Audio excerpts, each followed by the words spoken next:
আসসালামু আলাইকুম, কেমন আছেন সবাই? আল্লাহর মতো আপনাদের দয়ায় আমি অনেক ভালো আছি। আজকে ক্যারামেল মিল্ক পুডিং নিয়ে হাজির হলাম আপনাদের সাথে। একদম পারফেক্টভাবে আমার মতো এইভাবে বানালে আপনাদেরও পুডিং অনেক পারফেক্ট হবে আর ক্যারামেল আর জুসি হবে। তো শুরু করা যাক। এখানে আমি ক্যারামেলের জন্য চিনি দিয়ে একটু গরম করে নিচ্ছি, ক্যারামেলটা তৈরি করে নিচ্ছি।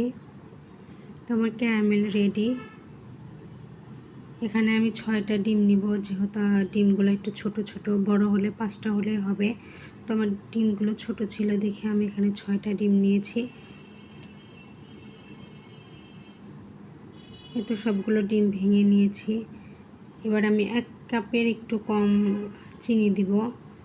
এখানে হাফ কাপ গুঁড়া দুধ নিয়েছি, এখানে আমি এলাচের গুঁড়ো নিয়েছি আর 2 কাপ লিকুইড দুধ নিয়েছি।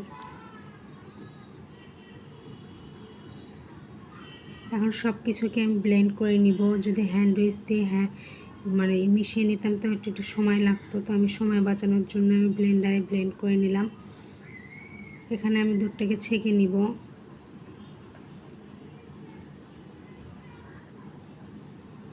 এই তো ছেঁকে নেওয়া হয়ে গেছে। এবার প্রেসার কুকারে বসিয়ে দিব। তার আগে এখানে আমি একটা টিস্যু পেপার ব্যবহার করলাম, যাতে বাটিটা নড়াচড়া না হয়, নিচে কিছু দিলে বাটিটা শক্ত হয়ে থাকে। তো এখানে আমি টিস্যু পেপার বিছিয়ে এখন আমি বাটিটাকে বসিয়ে দিলাম। এখন আমি পানি দিয়ে দিব, এটা পরিমাণ মতো, এটার কোনো আন্দাজ নেই। আমি এখন প্রেসার কুকারের ঢাকনাটাকে লাগিয়ে দিলাম। এখন 5-6টা সিটি উঠলে নামিয়ে নিব। এই তো আমার পুডিংটা রেডি। আমি ঠান্ডা করে নিয়েছি পুডিংটা। এখন কেটে প্লেটে ঢেলে পরিবেশন করব।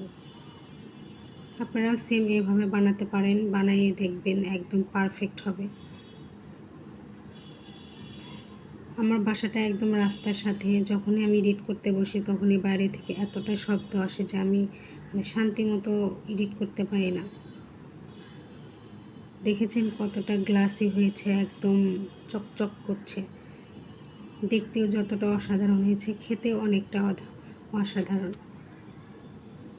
আপনারা অবশ্যই বাসায় ট্রাই করবেন।